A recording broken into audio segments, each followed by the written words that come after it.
When despair for the world grows in me, and I wake in the night at the least sound in fear of what my life and my children's lives may be, I go and lie down where the wood drake rests in his beauty on the water and the great heron feeds. I come into the peace of wild things who do not tax their lives with forethought of grief. I come into the presence of still water, and I feel above me the day-blind stars waiting with their light. For a time, I rest in the grace of the world and am free.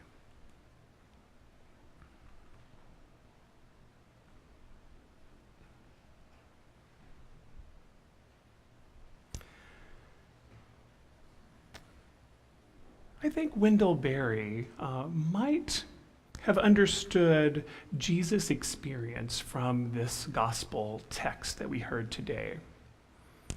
As the gospel scene opens, we have Jesus and his friends returning from being together in the synagogue. And they're heading back to the home of Peter's family.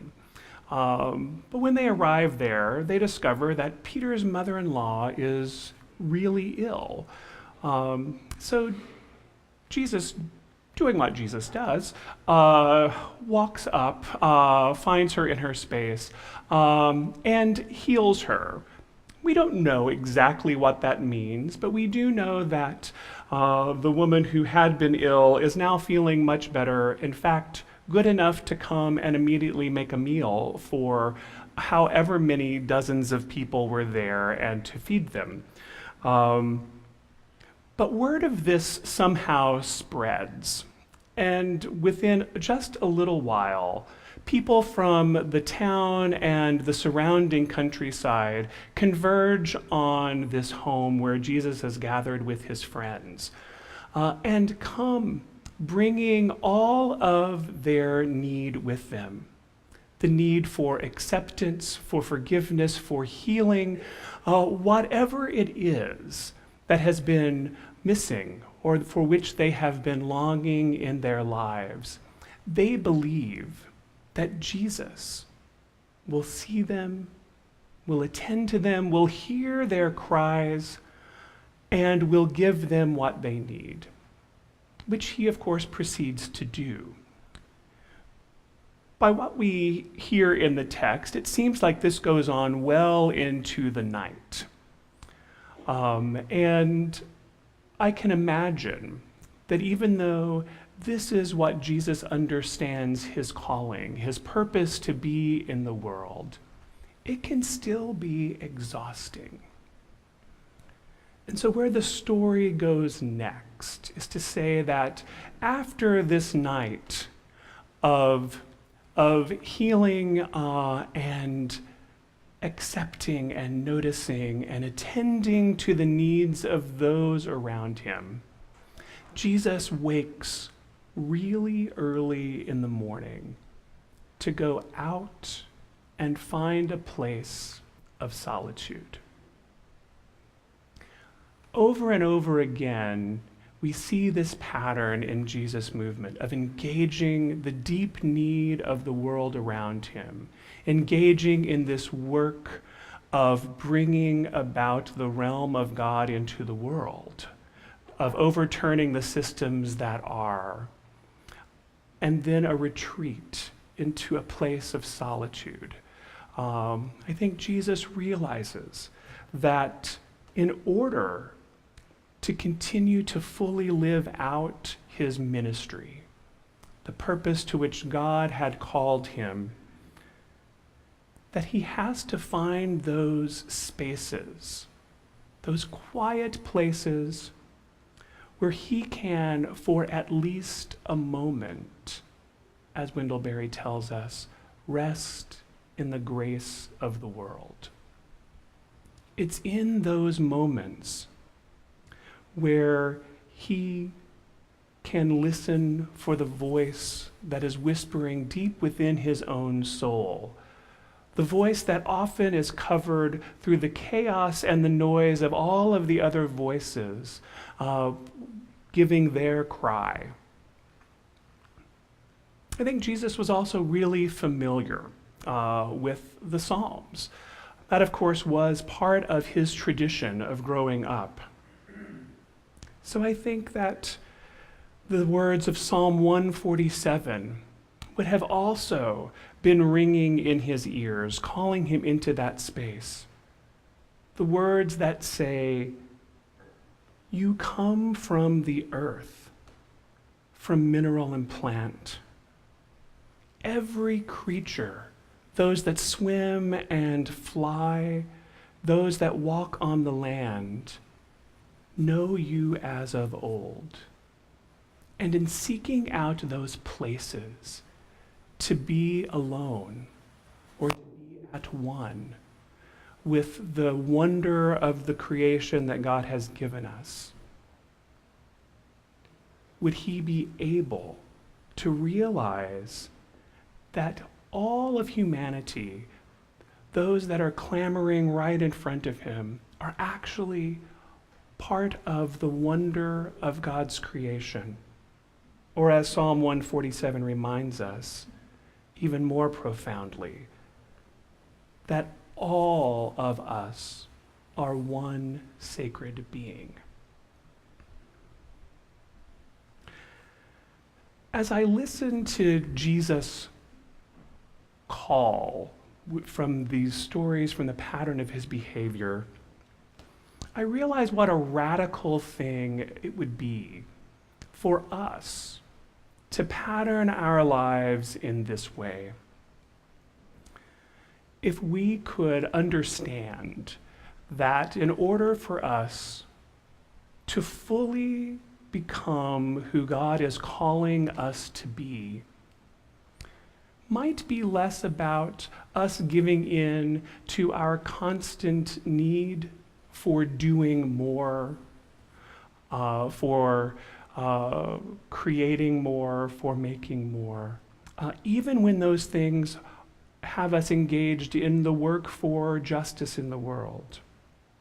But instead, if we realize that part of what it means for us to be the people of God is to find those spaces within our everyday lives for quiet, for rest, for solitude.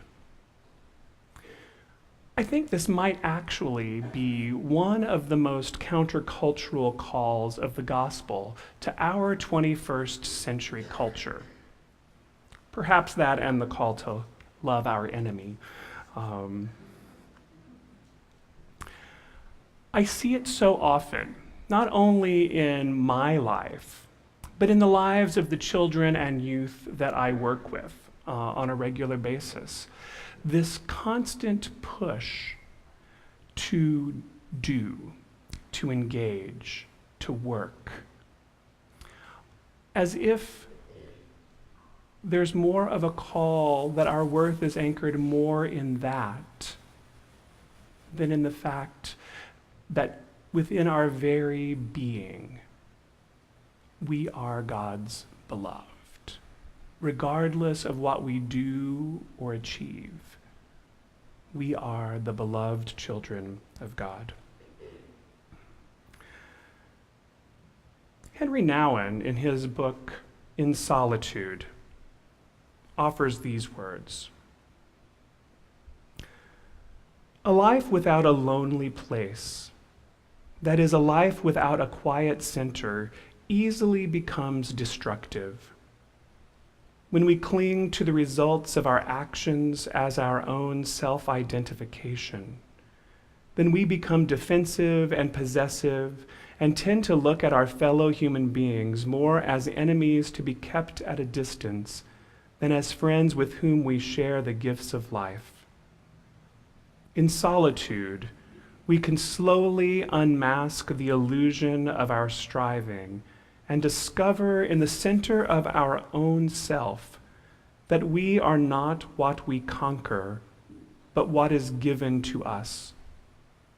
In solitude, we discover that being is more important than having, and that we are worth far more than the result of our efforts, that our worth is not the same as our usefulness. In solitude, we can listen to the voice of the one who spoke to us before we could speak a word, who healed us before we could make any gesture to help, who set us free long before we could free others, and who loved us long before we could give love to anyone.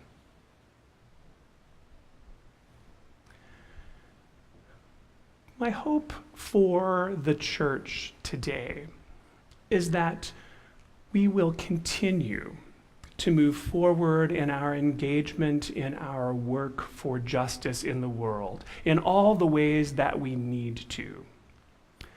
But we won't confuse our role in that work with God's role in that work, and that we will remember that we are not alone. The fate of the work of the church or of God's realm breaking into this world doesn't rest on any one of us.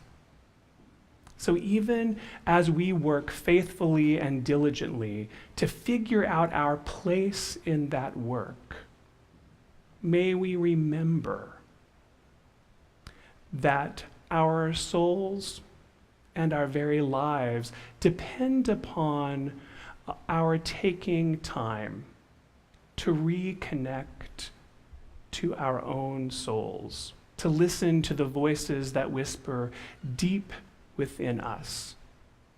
And the only way we can do that is to take those moments to enter into the peace of wild things, to find the spaces of quiet and solitude that will allow us to finally rest in the grace of the world, even if just for a moment.